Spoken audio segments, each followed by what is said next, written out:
Agora a gente vai ver sobre tratamento e recuperação de dados, que é quando a gente precisa adicionar informações que não necessariamente estão no conhecimento geral da IA. Então, por exemplo, uma informação sobre a minha empresa, um método que eu tenho, um manual, enfim, um contrato.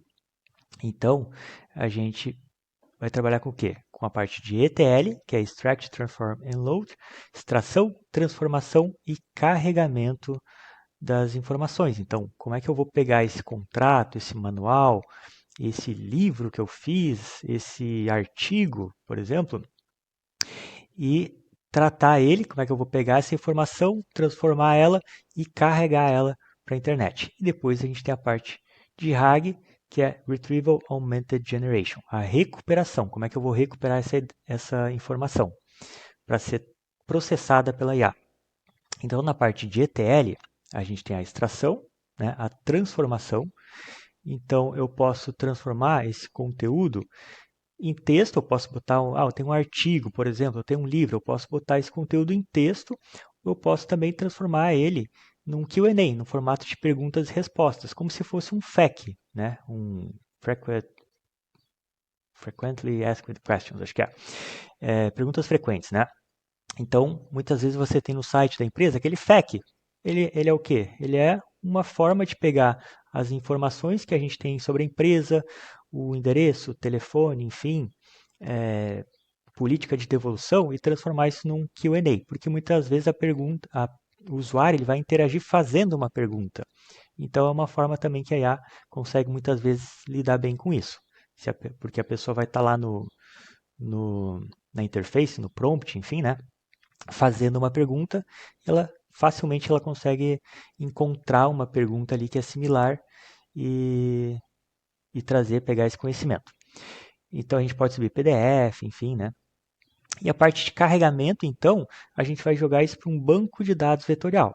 Então pode parecer um pouco confuso, né? O que é um banco de dados vetorial? Um banco com múltiplas dimensões, onde ele vai organizando as informações, de certa forma, próximas, perguntas, palavras, digamos, tokens, né, que tem relação, ele vai armazenando isso com uma certa proximidade. Então, é a parte mais técnica aqui de como que a IA funciona, né, mas a gente não precisa entrar nesse detalhe. Basicamente, a gente vai pegar os arquivos e vai subir.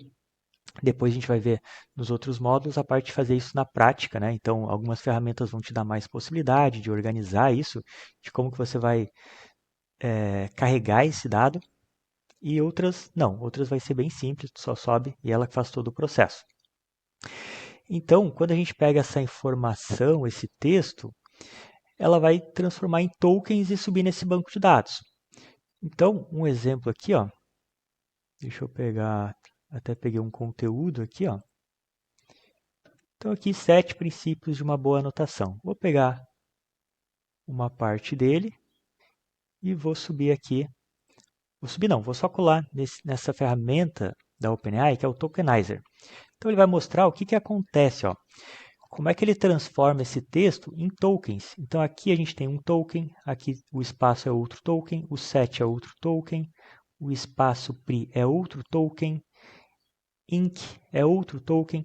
Então é assim a forma como ela vai transformando os textos em tokens. E a gente tem aqui a versão, né, conforme a versão que a gente usar também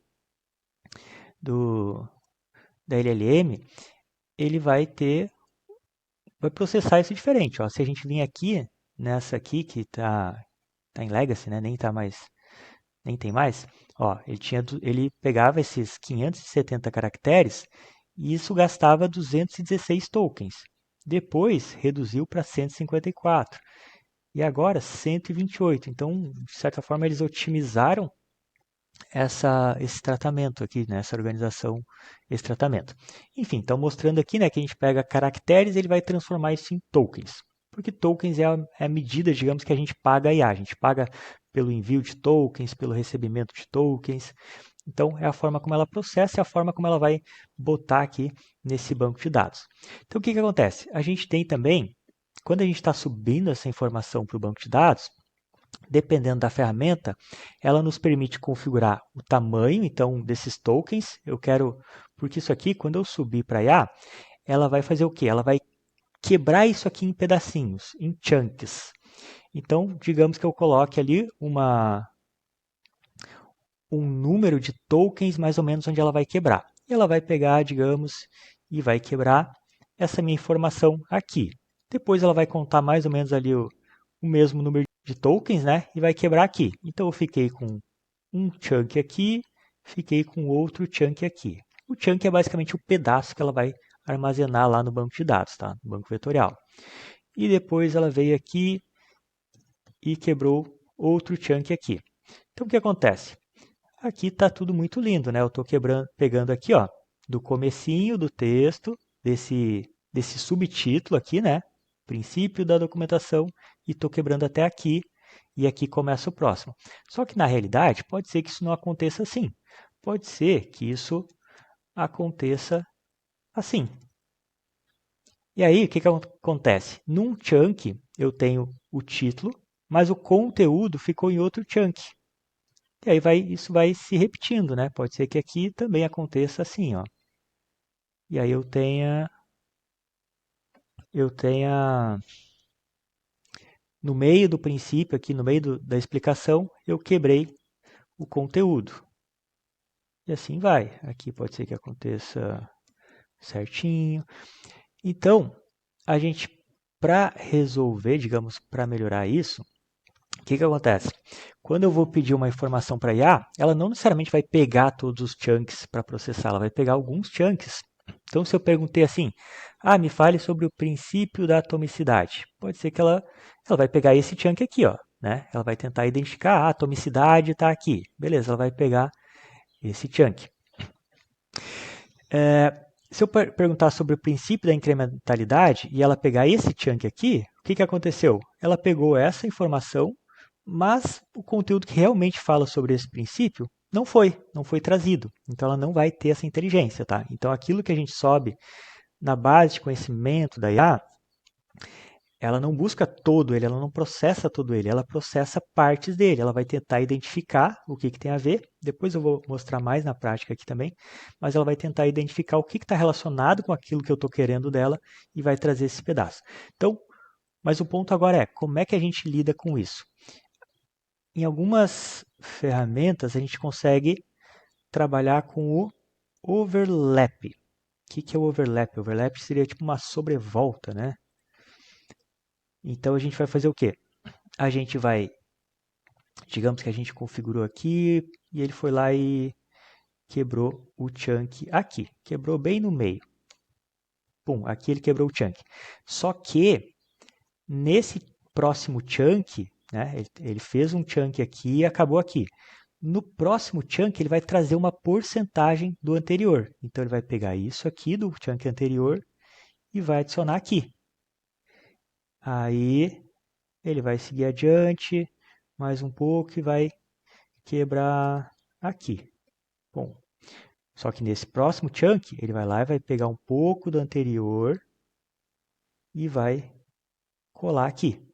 Então você vê que isso aqui já começa a resolver os nossos problemas, né? Ela começa a entender melhor o contexto, eu não fico com um texto perdido ali. Então isso a gente consegue, dependendo da ferramenta, né? Configurar a porcentagem. Eu quero que ele sobreponha quanto? 50% da nota anterior, ele vai trazer para a próxima nota, 20%, 10%, e aí vai depender da sua necessidade, né? E para configurar isso aí. Mas esse é o princípio, tá? Do overlap. Então vamos pegar aqui, ó. Então eu peguei um exemplo aqui de conteúdo. Os 7 princípios de uma boa anotação. Princípio da atomicidade, princípio da incrementalidade. Então botei todos esses. Peguei o conteúdo com todos esses princípios e digamos que eu quebrei. E aqui eu quebrei bonitinho, ó. Quebrei. Cada um dos princípios ficou dentro de um chunk, tá? Esses aqui são os nossos chunks, nossos pedacinhos que vão subir para o banco vetorial. Então tá aqui. E aí o que acontece? Quando eu vou pedir alguma coisa para a IA, como eu falei, ela não vai processar todo esse conteúdo. Ela vai buscar dentro disso aqui o que é que ela acha que ela precisa para responder aquela pergunta. Então, nesse exemplo aqui, ó, a gente tem aqui o prompt do sistema, né? Então, você é um expert em organização de informações. Seu trabalho é ajudar o usuário a fazer melhores anotações para tirar proveito delas. E aí o usuário foi lá e botou assim: quais são os 7 princípios que preciso saber para fazer anotações bem organizadas em um documento? Então, o que acontece? Aqui eu tenho algumas coisas que ele vai, digamos que ele pega isso aqui e vai tentar encontrar aqui dentro onde é que ele acha coisas que são relacionadas, que tem a ver. E a gente pode também, em alguns sistemas, a gente setar quantos chunks a gente quer que ele traga. Então eu posso dizer, eu quero que você traga 20 chunks, eu quero que você traga 3 chunks. Então nesse caso, digamos que a gente tem aqui um sistema que ele está configurado para trazer 3 chunks. Então ele foi lá, quais são os 7 princípios? Ele encontrou aqui, 7 princípios. 7 princípios ele achou aqui, 7 princípios. Então ele pegou este chunk aqui, que está aqui, 7 princípios. Aí ele foi lá, que preciso saber para fazer anotações bem organizadas. Aí ele foi lá e achou um que fala aqui sobre organicidade. Aí pegou e trouxe esse chunk aqui também. E aí tinha outro lá que falava sobre documento. Aí ele foi lá e pegou esse aqui, documentação. Ele entendeu que é similar e trouxe esse aqui também. Então ele não trouxe o conteúdo inteiro, ele trouxe 3 chunks. E aí o que acontece? Eu perguntei aqui quais são os 7 princípios. Só que ele não tem informação dos 7 princípios, ele só tem 3. Então o que vai acontecer? Ele vai pegar e botar aqui o princípio da atomicidade, acertou. Princípio da documentação, acertou. Princípio da organicidade, acertou. E os outros ele vai inventar, princípio da clareza, conexão, iteração, utilidade. Esses princípios não estão aqui, não existem esses princípios. Mas ela não tinha essa informação. Então é isso que acontece, tá? Então é importante você saber sobre isso. Essa documentação que você adiciona ali, ela tem que estar bem organizada, bem estruturada para conseguir dar respostas melhores. Então como é que, por exemplo, eu conseguiria melhorar isso aqui? Eu poderia criar um chunk adicional aqui, Vou adicionar um chunk, que ele vai ser 7 princípios de uma boa anotação. E eu vou fazer assim,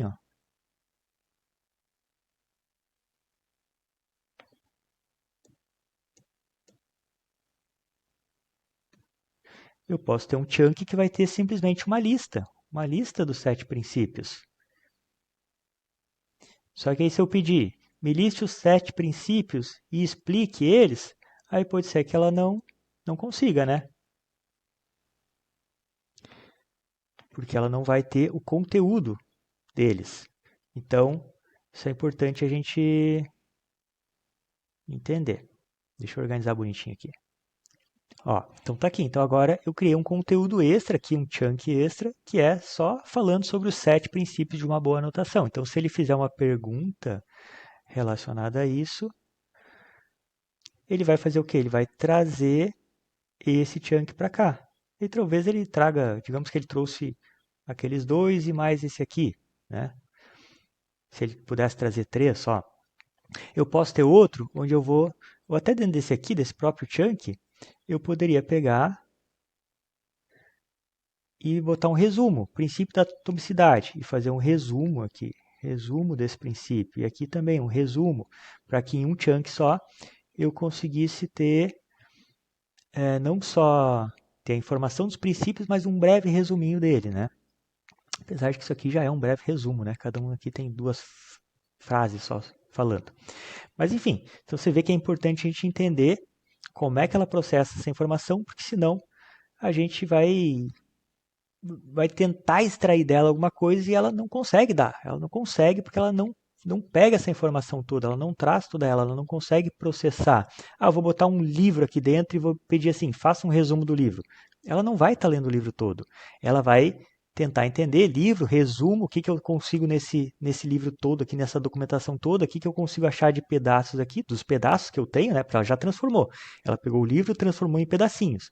E ela vai procurar. Deixa eu ver os pedacinhos que fala sobre livro, resumo, faça resumo, livro. E vai trazer e vai tentar gerar uma resposta, mas ela não processou o livro todo, né? Então é importante, muito importante, a gente entender como é que ela faz esse processamento. Deixa eu até abrir aqui na prática. Ó, abri o exemplo aqui de ferramenta que a gente trata no módulo, né? Que é o Assistant da OpenAI. Então aqui no File Search é onde eu carrego esses arquivos. Então quando eu carrego aqui, ó, vou pegar um arquivo e vou... Ó, eu tenho aqui, ó, Advanced Options. Aqui eu consigo dizer a quantidade de tokens que eu quero botar. E aqui a porcentagem, aqui o overlap, ó. Então digamos que eu quero tokens, a gente pode até olhar aqui, ó. Eu quero mais ou menos que os chunks, né, que os chunks sejam desse tamanho aqui. Então quantos eu tenho aqui? Eu tenho 570. Então beleza, eu posso vir aqui e setar para os 500. E aí quanto que eu vou botar de porcentagem aqui de overlap? Eu quero que ele pegue mais ou menos uma frase. Uma frase tem quantos chunks aqui? Tem 160. Então tá, então vou vir aqui e vou botar um overlap de 150 mais ou menos. Então aqui, beleza. E eu vou estar subindo esse arquivo aqui em chunks de 500 tokens com overlap de 150 tokens. Posso botar? Não, vou botar 50%. Então, de 500 eu vou pegar 50. Então aqui é onde a gente configura. Nessa ferramenta aqui é aqui que a gente configura.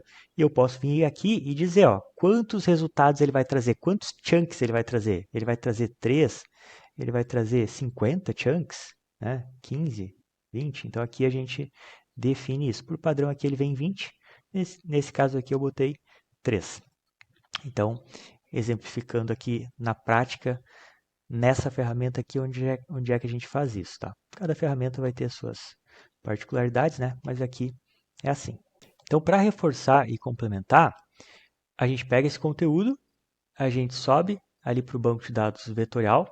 Então, ou a gente organiza, ou ela mesmo vai organizar, né? Dependendo da ferramenta, a forma como ela trabalha, como ela cria esses chunks. E essa parte de processamento, ela ocorre toda vez que a gente solicita alguma coisa da IA. A gente vai lá e manda uma mensagem para ela, né? Então ela vai sempre processar o prompt do sistema, o prompt do usuário que a gente mandou, e ela vai ver se é necessário trazer alguns chunks, vai juntar esses chunks nesse processamento e vai processar tudo isso aqui de uma vez só. Então, por isso é importante a gente entender isso aí, até porque, poxa, se eu preciso que alguma coisa sempre seja processada, uma informação. Por exemplo, eu preciso que ela sempre processe essa lista de princípios aqui, que ela sempre saiba. Então, beleza, eu posso botar essa informação dentro do prompt do system, e não como um chunk que pode ou não ser resgatado.